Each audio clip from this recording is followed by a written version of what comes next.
Very very good morning साथियों, गर्मा गर्म गुड मॉर्निंग। तो साथियों, हर बार की तरह आज फिर मैं आप लोगों के लिए एक खुशखबरी यानी कि वैकेंसी लेके आया हूँ। इसमें हमारे ऐसे साथी जो कि सरकारी नौकरी ड्राइवर के रूप में करना चाह रहे हैं और कांस्टेबल, जी हाँ, और पंप ऑपरेटर, तो उनके लिए यह बिल्कुल सुनहरा मौका है, क्योंकि इसमें 451 पद दिए गए हैं। ये रिलेटेड है CISF भर्ती 2023 का, जो कि अभी अभी आया है। हम आपको सारी संपूर्ण जानकारी देंगे। आपको कैसे फॉर्म फिलअप करना है, क्या होगा आपके परीक्षा का पैटर्न, कैसे आप क्वालिफाई करेंगे, क्या होगी लंबाई और क्या होगा सीने की माप। तो बिल्कुल आप हर बार की तरह हमारे साथ जुड़े रहें। जी हाँ, आपका ये अपना चैनल है English with Rudra classes by advocate Prabhakar sir. तो चलिए गर्मा गर्म करते हैं शुरुआत आज की सुबह आपके साथ। तो पहले तो यही आपको बता दिया जाए कि कैसे आपका ये फॉर्म, योग्यता क्या होनी चाहिए। तो योग्यता तो देख ही लीजिए कि 10वीं पास, ज़्यादा ये बहुत बड़ी योग्यता भी नहीं ली जा रही है और ऑनलाइन आवेदन किए जाएंगे। ठीक है साथियों, तो चलिए हमारे ऐसे साथी जो कि अभी हमारे चैनल पे नए हैं, तो प्लीज़ सब्सक्राइब कर दीजिए। वीडियो को अच्छा लगे तो पसंद भी करिए, लाइक करिए, शेयर कर दीजिए, क्योंकि ये वैकेंसी है, ये आपके भाई बहन के साथ साथ और भी आपके मित्रजनों को भी जानकारी मिलनी चाहिए। तो मैंने जैसा कि आपको बता दिया है साथियों कि ये CISF constable driver vacancies application form आया हुआ है 2023 का, और ये सरकारी रिजल्ट.com से आप इसको विस्तृत जानकारी आप फिलअप कर सकते हो, नोटिफिकेशन वगैरह डाउनलोड कर सकते हो। हालांकि मैंने प्रयास किया है कि आपको समस्त नोटिफिकेशन दिया जाए। तो बात करते हैं साथियों कुछ इम्पोर्टेंस डेट की। जैसे कि पहली बात करते हैं एप्लीकेशन फ़ीस कि क्या होगी एप्लीकेशन फ़ीस, कैसे, किसको कितना रुपए आपको फिल करना होगा। तो चलिए बात करते हैं एप्लीकेशन फ़ीस की। तो जो हमारे जर्नल, ऐसे साथी जो कि हमारे जर्नल और OBC और अदर कैंडिडेट हैं, जर्नल, OBC और अदर कैंडिडेट हैं, उनके लिए 100 रुपीज़ यानी कि 100 रुपये की फ़ीस रखी गई है। और ऐसे हमारे भाई बहन जो कि SC और ST कैंडिडेट हैं, उनके लिए कोई भी फीस नहीं रखी गई है, 0 रुपीज़। और आप इस फीस को कैसे पेमेंट करेंगे, पेमेंट मोड देख लीजिए, यानी कि फ़ीस फिल करने का तरीका। तो देखिए, पे the exam fees through credit card, debit card, net banking fees mode.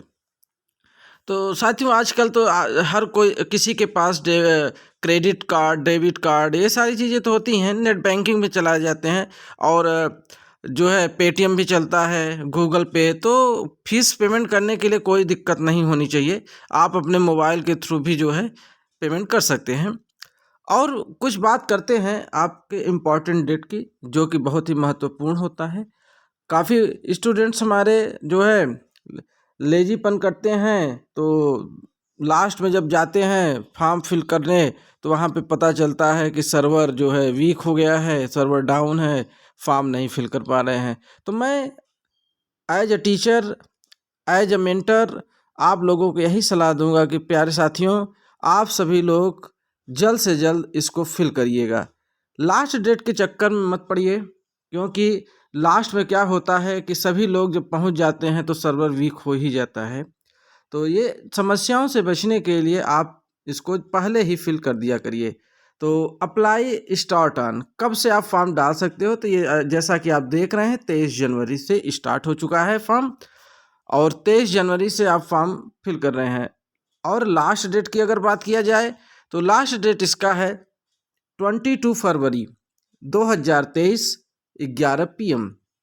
जी हाँ, तो आप लास्ट डेट के चक्कर में मत पड़िए प्यारे साथियों। लास्ट डेट आप उसके चक्कर में पड़ेंगे तो धोखा हो सकता है। ठीक है, तो चलिए बात करते हैं हम फीस पेमेंट की लास्ट डेट। फीस पेमेंट की लास्ट डेट क्या है? 22 फरवरी 2023 है। एग्ज़ाम डेट नोटिफाई लेटर, इसका मतलब ये होता है कि आपको अभी एग्ज़ाम डेट क्लियर नहीं किया गया है, आपको नोटिफाई लेटर बाद में आपको बता दिया जाएगा। जी हाँ, आपको सूचना दे दी जाएगी। Admit card available, notify letter, ये भी बताया जा रहा है कि जब एग्ज़ाम, वैसे तो जब एग्ज़ाम 1 हफ्ते रह जाता है, 10 दिन रह जाता है, तो आपको पता चल जाएगा कि हाँ हमारा एडमिट कार्ड आ चुका है। और अगर बात करते हैं साथियों एलिजिबिलिटी क्राइटेरिया की कि क्या होगी आपकी योग्यता, तो इसमें साफ साफ लिखा है कि क्लास 10th के स्टूडेंट, यानी कि दूसरे शब्दों में हाई स्कूल बोला जाता है, एग्ज़ाम ऑफ पास हो रिकग्निशन बोर्ड, किसी भी बोर्ड से, ठीक है, यूपी बोर्ड हो, एमपी बोर्ड हो, बिहार बोर्ड हो, कोई भी बोर्ड हो, आप कहीं से भी हाई स्कूल पास हों। दूसरी बात, हमारे ऐसे जो है साथी जो कि ड्राइवर बनना चाह रहे हों, भाई ज़्यादा योग्यता नहीं है लेकिन गाड़ी चलाने में उनका इंटरेस्ट है, अगर वो ड्राइवर बनना चाह रहे हैं और वो भी सरकारी, तो उनके पास नोट कर लीजिए, ये इम्पॉर्टेंट चीज़ें मैं बता रहा हूँ। ये आपके पास 3 साल की ड्राइविंग एक्सपीरियंस होना चाहिए। जी हाँ, आपके लिए ये फॉर्म में आपको ड्राइवरी लाइसेंस के साथ साथ एक्सपीरियंस भी आपके साथ होना चाहिए। अगली चीज़ है कि candidate should have valid driving licence, ये देखिए आपके पास ड्राइविंग लाइसेंस भी होना चाहिए, ठीक है। तो आप, मुझे उम्मीद है कि ड्राइवरी लाइसेंस आजकल सभी लोग बनवा लेते हैं, तो निश्चित रूप से आपके पास होंगे। तो बिना पल गंवाए आप फॉर्म फिल कर लीजिए और तैयारी में जुट जाइए। तो अब आपको ये बताना है कि एज लिमिट क्या है। तो देखिए साथियों, एज लिमिट आपकी जो एज जोड़ी जाएगी वो 22 यानी कि 22 फरवरी 2023 को जोड़ी जाएगी। तो इस तारीख को आपकी जो मिनिमम एज हो कम से कम वो 21 वर्ष होनी चाहिए और अधिकतम 27 ईयर्स होनी चाहिए। हाँ, अगर आपकी डेट 27 से ऊपर चली गई है, 28 हो गई, 29 हो गई, तो आपको एज रिलैक्सेशन यानी कि उम्र में छूट, जी हाँ, जिसको बोला जाता है उम्र में छूट, तो आपको उम्र में छूट जरूर प्रदान की जाएगी। जैसा कि अ, इसमें आपको रूल में बताया गया है कि 3 इयर्स और 5 इयर्स यही छूट प्रदान की जाती है।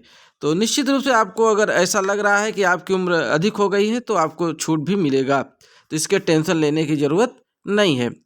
चलिए बात करते हैं आगे। ये तो हमारे कुछ इम्पॉर्टेंस डेट वगैरह हो गए थे, तो अब हमको देखना है कि आखिर में क्या हमारा जो है वैकेंसी का डिटेल देखिए। जी हाँ, थोड़ा सा ये जूम ज़्यादा हो गया है, इसको थोड़ा सा कम कर दिया जाता है जिससे कि आपको क्लियर दिखाई दे, साफ साफ, ठीक है। अब क्लियर हो गया, थोड़ा सा वर्ड छोटे हों। वैकेंसी डिटेल, किसके लिए कितने पद आए हैं इसकी जानकारी आपको दे दी जाए। तो टोटल साथियों 451 पोस्ट हैं, 451। हाँ, पोस्ट तो कम है लेकिन क्या करेंगे, जो ही मिल रहा है। तो कांस्टेबल और ड्राइवर, यानी कांस्टेबल ड्राइवर अनरिजर्व 111 सीटें हैं, ओबीसी के लिए 72 सीटें हैं, ईडब्ल्यूएस के लिए 26 सीटें हैं, एससी के लिए 40 और एसटी के लिए 19 सीटें हैं। और अगर टोटल बात किया जाए तो कांस्टेबल ड्राइवर के लिए 268 सीटें दी गई हैं। और दूसरा जो पद है हमारा constable driver cum pump operator, जी हाँ, इसमें पंप ऑपरेटर भी शामिल है, ध्यान से देखिए। तो इसमें भी अनरिजर्व 76 सीटें हैं, ओबीसी के लिए साथियों 49 हैं यानी 49 सीटें हैं, ईडब्ल्यूएस के लिए 18 सीटें हैं, एससी के लिए 27 सीटें हैं, एसटी के लिए 13 और टोटल 183 पोस्ट पंप ऑपरेटर के लिए किया गया है। अब बात करते हैं फिजिकल स्टैंडर्ड टेस्ट, जिसको बोला जाता है पीएसटी। क्या बोला जाता है? पीएसटी, यानी कि फिजिकल स्टैंडर्ड टेस्ट। अब इसमें देखिए, unreserved SC, EWS, OBC candidate के लिए जो हाइट होनी चाहिए, लंबाई, वो 167 सेंटीमीटर होनी चाहिए। और उनके सीने की अगर नाप बात किया जाए तो 80 से 85 सेंटीमीटर उनका सीना होना चाहिए। और जो हमारे अन्य जगह के हैं जैसे गोरखा हो गए या अदर, उनके जो है 160 सेंटीमीटर लिया जाएगा हाइट, और सीना जो है 78 से 83 सेंटीमीटर लिया जाएगा। यानी 78 नॉर्मल और फुलाने पे 83, 80 नॉर्मल 85 फुलाने पे, ठीक है। यानी कि 5 सेंटीमीटर फुलाने पे 5 सेंटीमीटर बढ़ना चाहिए। और अगर हम यष्टि की बात करें, हमारे जो यष्टि हैं, यष्टि का भी जो है हाइट 160 सेंटीमीटर होना चाहिए, और इनका जो नॉर्मल सीने की माप है वो 76 सेंटीमीटर, फुलाने पे 81 सेंटीमीटर होनी चाहिए। तो ये तो हमारा जो है फिजिकल स्टैंडर्ड टेस्ट हो गया। क्या हो गया? फिजिकल स्टैंडर्ड टेस्ट, जिसमें आपकी लंबाई और सीने की माप की जाएगी। इसको बोलते हैं पीएसटी। क्या बोलते हैं साथियों? पीएसटी। तो जिसमें आपकी लंबाई नापी जाएगी और इसमें आपके सीने की माप की जाएगी, ठीक है। कुछ बात करते हैं पे स्केल, थोड़ा सा पैसा, आमदनी, रकम, रुपया, तनख्वाह। तो ये नहीं बताया गया है आपको कितना मिलेगा, लेकिन एज पर रूल जो स्केल होगा, selection process as per rule जैसे भी होगा, रूल के अनुसार बता दिया गया है कि इसी रूल के अकॉर्डिंग आपका सिलेक्शन भी होगा, और जो भी पेमेंट मिलेगा उसको भी आपको दिया जाएगा। फ्री में सेवा नहीं कराई जाएगी। हाँ। तो चलिए बात करते हैं फिजिकल एफिशिएंसी टेस्ट, ठीक है। फिजिकल एफिशिएंसी टेस्ट यानी कि इसी को बोला जाता है पेट। क्या बोला जाता है?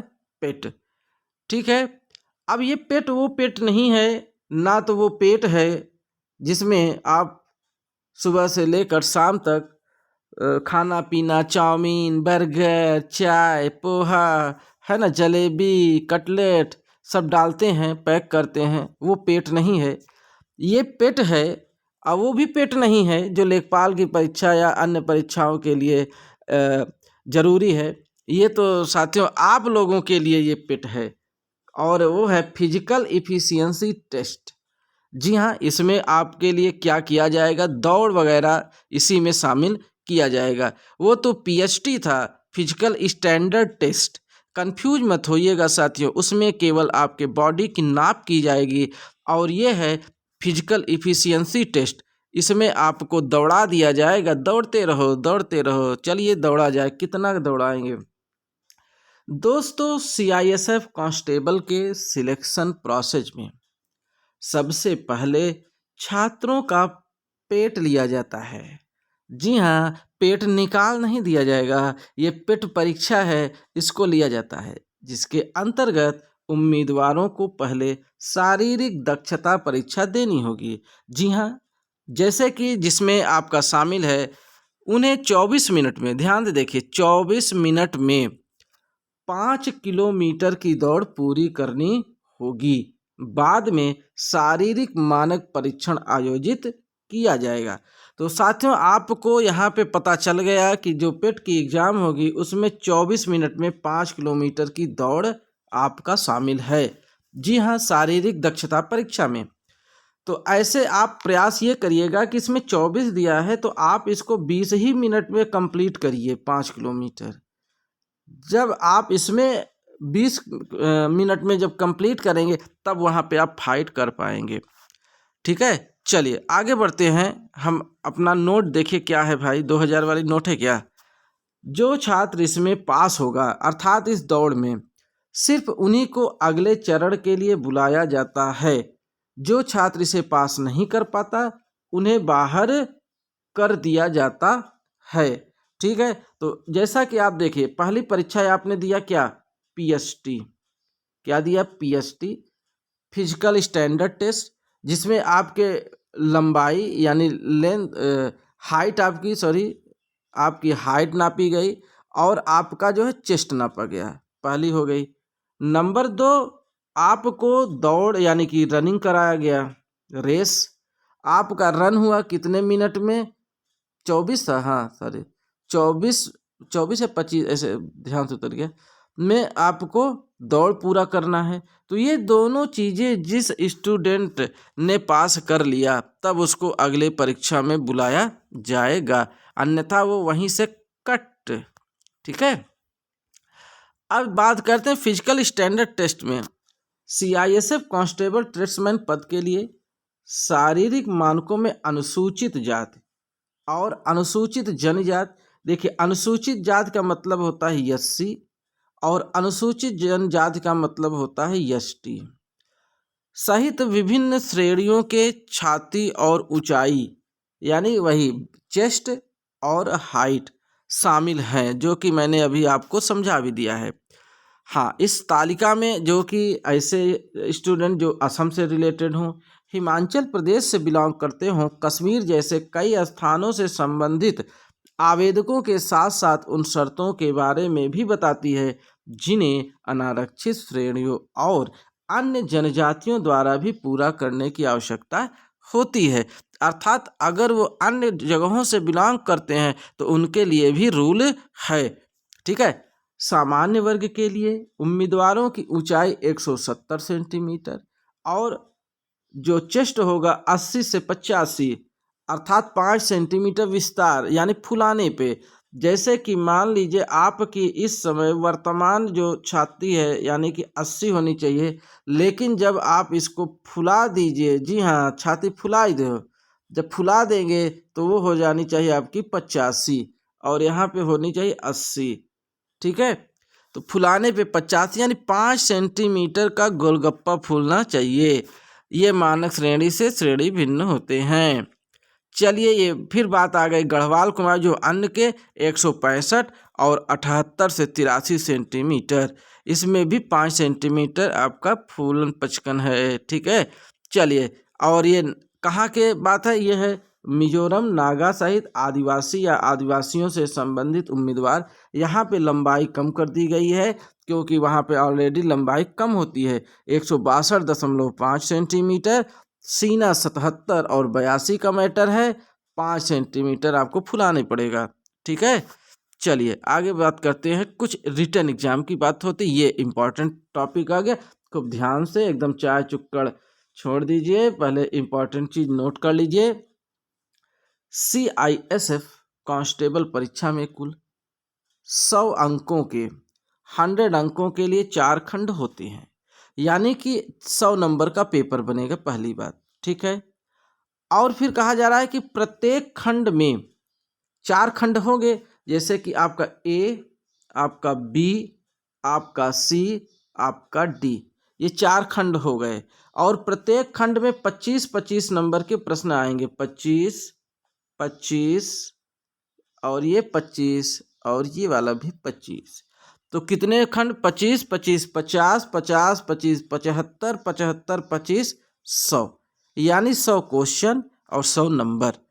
ठीक है, अब प्रत्येक खंड में जब 25 अंक है और परीक्षा में दूसरी बात सबसे मोस्ट इम्पॉर्टेंट, नकारात्मक अंकन नहीं है, यानी कि कोई भी निगेटिव मार्किंग नहीं है, ना तो कोई माइनस मार्किंग है कि आपका गलत होगा तो नंबर सही वाले में से काट लिया जाएगा।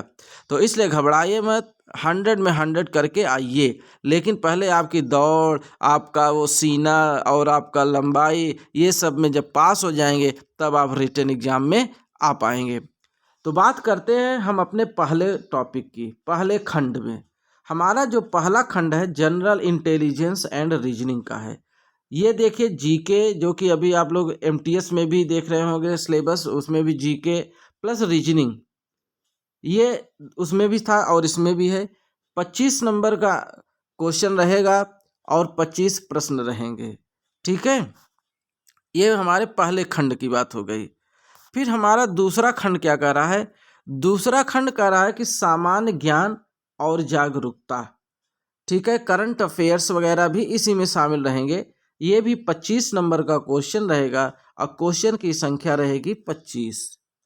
फिर प्राथमिक गणित यानी मैथ की बात किया जाए तो मैथ के भी आएंगे 25 क्वेश्चन और 25 नंबर के। ये हो गया हमारा खंड 2, ये हो गया हमारा खंड 3। फिर बात करते हैं खंड 4 की, जिसमें आपका अंग्रेजी और हिंदी ऑप्शनल दिया गया है, अर्थात आप हिंदी भी दे सकते हैं और नहीं मन आ रहा है तो अंग्रेजी दे दीजिए, आपको अंग्रेजी सरल लग रही हो तो। ठीक है, तो 25 नंबर हिंदी या अंग्रेजी के रहेंगे और 25 प्रश्न यानी कि 25 अंकों के ये भी रहेंगे। इस प्रकार से 4 खंड हो गए और चारों खंडों के जो है 25-25 क्वेश्चन मिला के टोटल 100 क्वेश्चन हो गए और नंबर भी हो गए 100। टाइम की बात किया जाए तो 120 मिनट, अर्थात अगर हम कहें इसको 2 घंटे। जी हाँ, आपका ये जो पेपर होगा 2 घंटे का पेपर होगा और 2 घंटे के पेपर में आपको 100 प्रश्न करने होंगे और 100 नंबर। कोई भी निगेटिव मार्किंग नहीं है, पूरे के पूरे गोले लगा के आ जाइए एकदम झमाझम। फिर बात करते हैं CISF कांस्टेबल डॉक्यूमेंटेशन वेरिफिकेशन। जब आप इस सारी चीज़ों को मतलब क्लियर कर लेंगे तब आपके कुछ डॉक्यूमेंट्स का वेरिफिकेशन लिया जाएगा, जो कि शारीरिक दक्षता परीक्षा PET में गर्व से अर्हता प्राप्त करने वाले उम्मीदवारों के दस्तावेजों की सावधानी पूर्वक जांच की जाएगी। जी हाँ, सभी दस्तावेज आपको एकदम फिट होने चाहिए। मूल प्रमाण पत्र यानी ओरिजिनल प्रमाण पत्र प्रस्तुत करने में असफल रहने वाले अभ्यर्थियों को पीठासीन अधिकारी द्वारा कारण बताते हुए स्वीकृत पर्ची देकर भर्ती प्रक्रिया से हटा दिया जाएगा। अर्थात उस समय आपके पास मूल प्रमाण पत्र जरूर होना चाहिए, यानी ओरिजिनल डॉक्यूमेंट्स आपका लगेगा। और किसी भी उम्मीदवार में अगर वो नहीं ले आ पा रहे तो उनको अनुमति नहीं दी जाएगी। अब आपके दस्तावेज क्या क्या लगेंगे ये ध्यान से देख लीजिए, कौन कौन से डॉक्यूमेंट। अगर शैक्षिक प्रमाण पत्र की बात किया जाए तो 12वीं कक्षा के प्रमाण पत्र, अर्थात अगर 12वीं योग्यता है तो 12 का लगेगा, कक्षा 10 का योग्यता मांगा है तो 10 का लगेगा। ठीक, फिर बात करते हैं, ये हमारा पहला डॉक्यूमेंट्स हो गया। फिर दूसरे डॉक्यूमेंट्स की बात कर रहे हैं। जन्मतिथि, DOB प्रमाण पत्र, मैट्रिकुलेशन या 10वीं का सर्टिफिकेट। देखिए, जब 10वें के DOB की बात आती है तो इसमें जो कक्षा 10 की मार्कशीट होती है यही हमारे डेट को वेरीफाई करता है। ठीक है, तो कक्षा 10 का ही जो है प्रमाण पत्र होना चाहिए। अंक पत्र और प्रमाण पत्र 2 चीज़ें होती हैं साथियों। तो अंक पत्र तो आपके नंबर को जो है वेरीफाई करता है, प्रमाण पत्र आपके जन्म को वेरीफाई करता है, तो इसलिए आपका प्रमाण पत्र भी होना जरूरी है। तीसरी जो हमारा तीसरा डॉक्यूमेंट्स है वो है सक्षम राजस्व प्राधिकारियों द्वारा यानी गैजेटेड अधिकारियों के द्वारा स्थित को अधिवास स्थित को साबित करने के लिए अधिवास प्रमाण पत्र जारी किए जाएंगे। ये आपके जो है सक्षम अधिकारी यानी कि गैजेटेड अधिकारी के द्वारा किया जाएगा।